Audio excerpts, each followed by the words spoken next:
Suatu ketika Nuaiman pernah melihat Nabi Shallallahu Alaihi Wasallam tengah bersedih.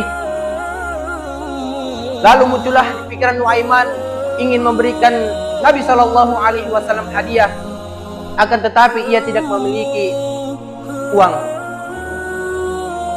Lalu ia pergi kepada sahabatnya, lalu berkata kepada sahabat itu, "Wahai sahabatku, aku ingin membeli kambingmu, dan pilihlah kambing yang bagus." Kemudian sahabat itu memberikan Nuaiman 2 ekor kambing. Lalu Nuaiman berkata, "Antarkanlah kambing ini ke rumah Rasulullah Sallallahu Alaihi Wasallam, lalu mintalah uang kepadanya." Lalu sahabat ini pergi menemui Nabi dan membawa 2 ekor kambing ini. Ia berkata, "Wahai Rasulullah, aku disuruh oleh Nuaiman untuk mengantar kambing ini kepadamu." Lalu Nabi Shallallahu Alaihi Wasallam menerima kambing itu. Akan tetapi sahabat itu tidak pergi dari rumah Nabi. Lalu Nabi bertanya, "Apa lagi yang engkau inginkan?" "Aku ingin uang dari kambing itu." Lalu Rasulullah Shallallahu Alaihi Wasallam menjawab, "Bukankah ini dari Nuaiman?" "Betul ya Rasulullah, akan tetapi ia menyuruhnya untuk meminta uang kepadamu." Hadirin jamaah sekalian yang dimuliakan Allah Subhanahu wa taala, bahwasanya kita hidup di zaman yang penuh dengan fitnah, yang salah satunya adalah fitnah syubhat ini, yakni fitnah samar-samar dalam memandang kebenaran. Yang benar dianggap batil, namun yang batil justru malah dianggap yang benar. Hadirin jemaah sekalian yang dimuliakan Allah Subhanahu wa taala. Kemudian fitnah yang kedua yaitu fitnah syahwat. Kita tahu bahwa syahwat hawa nafsu kita ini senantiasa mengajak kita kepada perbuatan yang buruk-buruk. Oleh karena itu, hawa nafsu ini harus kita tundukkan. Sebab fitnah syahwat ini bisa memalingkan kita dari tujuan utama hidup di dunia. Apalah arti kedudukan yang tinggi jika tanpa takwa? Apalah arti ilmu yang banyak jika tanpa rahmat Allah? Apalah arti gelar yang panjang mendereti nama jika tanpa mengikuti bimbingan Al-Quran untuk memukulnya? Ilmu adalah cahaya, namun dapat menjadi bahaya jika tidak berlandaskan Al-Quran untuk menggunakannya.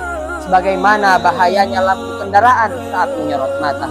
Kedudukan tinggi dapat menjadikan seseorang menjadi mulia di mata manusia, namun ia juga dapat tersungkur dan jatuh dari ketinggian dan bercebur di kubangan lumpur jika tanpa bimbingan Al-Quran dan takwa menyertainya. Maka Al-Quran menjadi bukti luar biasa kehidupan mulia seseorang. Jika seseorang berpegang teguh dengan Al-Quran, menyanjung, mendekatinya, dan selalu menyayanginya seakan-akan ia adalah belahan jiwanya, maka mulialah hidupnya, terbimbing dan terjaga dari segala mara bahaya dan musibah. Jamaah yang insyaallah dimuliakan dan dirahmati Allah Subhanahu wa taala, apabila kita membuka lembaran-lembaran sejarah, maka kita akan dapati ada banyak sahabat yang dikabarkan oleh Nabi Sallallahu Alaihi Wasallam akan dimasukkan ke dalam jannahnya Allah Subhanahu wa taala. Hal tersebut dikarenakan rasa cinta para sahabat yang amat besar, cintanya kepada Allah Subhanahu wa taala, yang mereka tunjukkan melalui ittiba'nya kepada Nabi Sallallahu Alaihi Wasallam. Semua yang diperintahkan oleh Allah Subhanahu wa taala, yang disampaikan melalui lisan nabinya, mereka sambut dengan penuh keimanan dan penuh dengan kecintaan, sehingga semua yang dilarang oleh Allah Subhanahu wa taala dan diperintahkan mereka kerjakan dengan penuh kerelaan.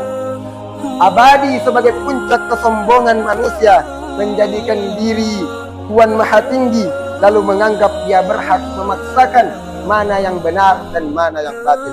Berkata Fir'aun sebagaimana di dalam Al-Quran disebutkan, Aku tidak mengungkapkan kepadamu melainkan apa yang aku pandang baik, dan aku tidak menunjukkan kepadamu selain jalan yang benar.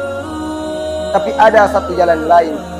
Apakah ilmu yang kita pelajari ini membuat kita mampu untuk menghargai orang lain, bahkan si kecil, dalam perintah Allah Subhanahu wa Ta'ala yang telah diketahui dengan jelas, sekalipun sebagaimana di dalam Al-Quran Allah mengatakan, Allah mengisahkan, berkata Ibrahim, duhai putraku, kulihat dalam mimpi perintah Allah untuk menyembelihmu, maka cobalah kemukakan apa yang jadi pandanganmu. Maka sungguh inilah jalan yang harus kita tempuh. Nabi Ibrahim alaihissalam yang telah lulus terus menerus dalam berbagai ujian hidup dan ujian keimanan, dia telah meyakini perintah Allah Subhanahu wa Ta'ala. Para jamaah yang dimuliakan dan dirahmati oleh Allah Subhanahu wa Ta'ala, mungkin cukup sekian yang dapat saya sampaikan. Kurang dan lebihnya mohon dimaafkan. Segala yang benar karena bimbingan Allah, sementara yang salah itu karena kekurangan diri saya pribadi. Assalamualaikum warahmatullahi wabarakatuh.